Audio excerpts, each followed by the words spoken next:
বিশ্বজয়ের কাহিনী তো আপনারা অনেক শুনেছেন, কিন্তু একটা ইঁদুরের বিশ্বজয়ের কাহিনী কখনো শুনেছেন? কি শুনতে অবাক লাগছে তো? হ্যাঁ, এমনটাই ঘটেছে। আর এমনটাই সত্য। আজ এমন একটা ইঁদুরের কথা বলবো, যার কথা শুনলে আপনারা চমকে যাবেন। যে ইঁদুরটা ইতিমধ্যেই গিনিস বুক অব ওয়ার্ল্ডে নাম লিখিয়ে ফেলেছে। ইঁদুরটি কোনো সাধারণ ইঁদুর নয়, তার নাম রনিন। যুদ্ধবিধ্বস্ত কম্বোডিয়ার মাটি থেকে ল্যান্ডমাইন ও বিস্ফোরক চিহ্নিত করে রনিন গড়েছে বিশ্ব record. Guinness book of world রেকর্ডসে 2025 সালের 4 এপ্রিল ঘোষণা করা হয়েছে রনিন বিশ্বের প্রথম ইঁদুর যে 109টা ল্যান্ডমাইন এবং 15টি ফাটা বোমা চিহ্নিত করতে সক্ষম হয়েছে। রনিনের এই অবিশ্বাস্য কীর্তির পিছনে রয়েছে তানজানিয়া ভিত্তিক স্বেচ্ছাসেবী সংস্থা অ্যাপো।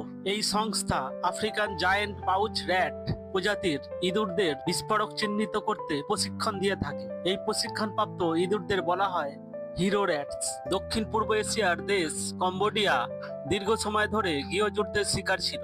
1998 সালে সেই যুদ্ধ শেষ হলেও মাটির নিচে রয়ে যায় লক্ষ লক্ষ ল্যান্ডমাইন ও বিস্ফোরক দ্রব্য।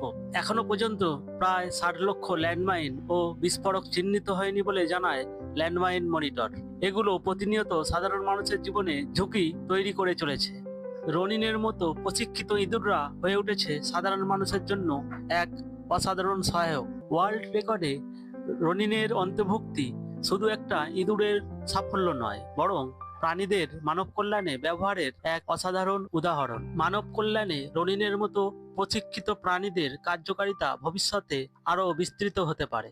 রনিন শুধু একটি ইঁদুর নয়, সে এখন হিরো ইঁদুর। তার অবদান লক্ষ লক্ষ মানুষের জীবনে সরাসরি প্রভাব ফেলেছে।